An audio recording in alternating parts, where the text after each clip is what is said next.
na halos makatulog kay ana, ikaw sa mga nagpo. Apa nagibalos kapakyasan kay kitaliktan mo ako. Kaimot ko ba ang panahon ray na ikausap? Abi ko ba ang adlaw ray mo sawop o unya mo subang?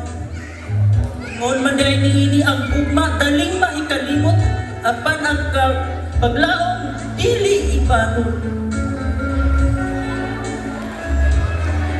Katamisan tumon ni atong panahon sa atong panagbuban. Uno sa himaya ug hudyaka ang atong gisaluhan. Apan wagtang ang tanan kay nagbalhin man ang imong gugma. Ngano bang ako pa ang nabiktima sa imong pagtumina? Giayran ko ang larawan sa imong giayran ko ang anino sa imong larawan.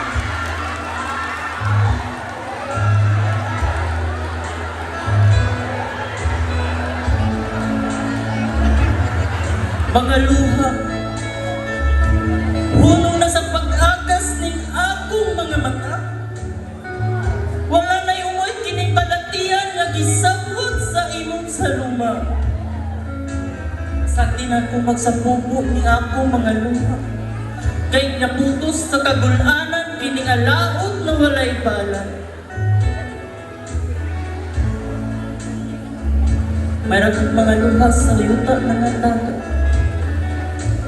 Kining apyugon na pagbati na imo gipahila. Maningkamot pagbarugikan sa iyang pagkapuga. Kung mituaw ikaw, malapason sa ipanumpaan.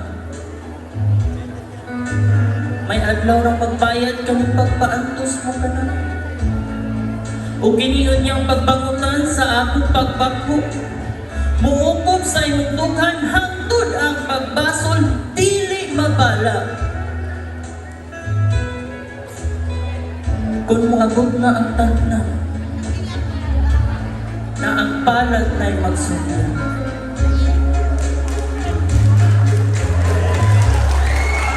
Alright, so there you have it, ladies and gentlemen. Thank you so much.